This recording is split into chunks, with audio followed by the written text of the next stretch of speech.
Good morning muli sa ating lahat. Purihin ng Panginoon at tayo nakarating muli sa ating prayer and praise sa umaga. At ang topic po natin ngayon is about commitment. So, ang title po ng aking exhortation today is The Transformed Life. At kinuha ko ito sa book ng Romans 12:1 and 2.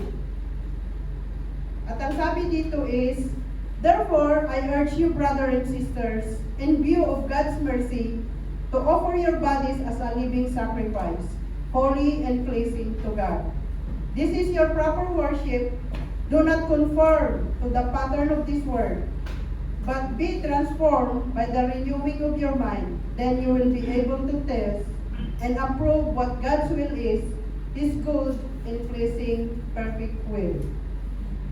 Ito pong pamagat ko na transform life is how can we transform our life into God purpose.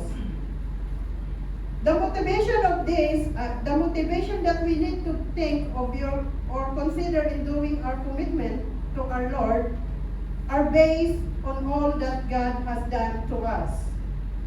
The foundation of Christian living is not trying to get something from God, but responding to what He has already given, like grace, forgiveness, redemption.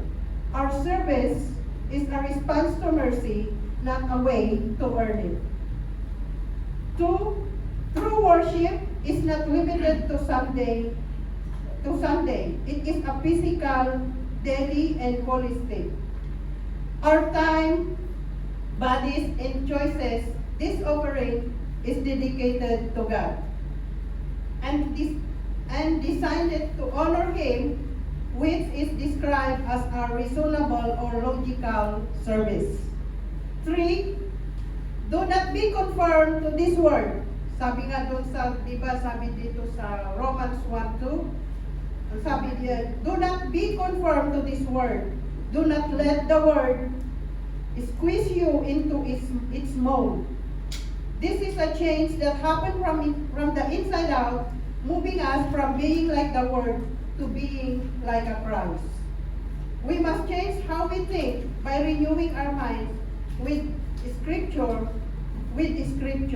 Yan po ay mababasa din natin sa 2 Corinthians 3, chapter 3, verse 18. At ang example ko po, Bible character example of this exhortation ay yung transform life is yung buhay po ni Daniel na matatagpuan sa book of Daniel. Diba si Daniel po is sabi dito is, when he carried off to Babylon, Daniel was pressured to adapt Babylonian culture, education, and diet, which complicated God's law. Instead of conforming, Daniel proposed of alternating him to remain faith to God. Daniel continued to pray even when it was decreed illegal, risking his life to remain faithful to his worship. His life was devoted entirely to God, prioritizing his faith over personal safety and worldly status. So, yung ano po natin, kung nagbabasa po tayo sa ating mga Bible is, alam po natin yung kwento ni Daniel, di po ba? Na dahil nga sa kanyang commitment at faith kay Lord, ay dinala siya sa Den of Lions. Kasi nga hindi siya mapasunod na mag-worship kay King Darius. So yung faith po na iyon, yung commitment ni Darius sa Lord is magandang halimbawa po sa atin, lalo na po sa mga panahon ngayon.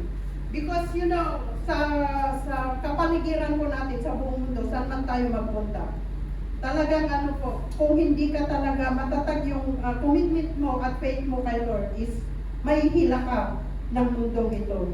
Dahil nga po sa mga tukso, lalong-lalo na po, we are living in a computerized world. Lahat ng kilos mo, pwede kang gayahin through AI. So, at ang ano po ngayon is, isa pong example ko sa ano natin sa buhay naman natin is about sa pag-aasawa, married life. Di po ba pag kayo'y mga nag-asawa na, eh di ba po, ibig sabihin nun, kung nag-yes kayo doon sa boyfriend ninyo na magpakasal or magsama kayo is, nandun na yung commitment ninyo na kayo ay magtutulungan, magsasama sa hirap at ginhawa. So, yun na po. Kaya lang yun. pero nakikita po ninyo, naobserbahan po ninyo, lalo na sa ating mga OFW. Di po ba ang ano ng tukso sa atin, di po ba? Kahit saan tayo pumunta, talagang yung tukso po is napakalakas. So, mga kapatid, ang inaano ko lang sa inyo is we have to hold to our commitment. Gaya po ng marami kong nababasa din sa Facebook, may mga tukso na pinakitaan lang ng amo niya ng pera para lang siya ay, alam niyo na, bumigay sa kanya. Yung isa ay yung rason nila is para din naman sa pamilya ko, which is wrong. Kasi kung talagang yung commitment mo sa iyong asawa, sa pamilya mo, at higit sa lahat kay Lord, ay kahit kaano pa kalaki o kahit sino pa kaano pa kagwapo, ang ihaharap sa iyo, kung yung commitment mo is talagang strong, hindi ka basta-basta magkakasala, matutukso ka, mga kapatid. At higit sa lahat, maiiwasan natin yung kasalanan, which is adultery. So mga kapatid, patuloy lang tayo, lalo na sa pagkukumit natin sa Panginoon, we have to stand strong because in my view, second coming is nearly come. So that's all, and good morning.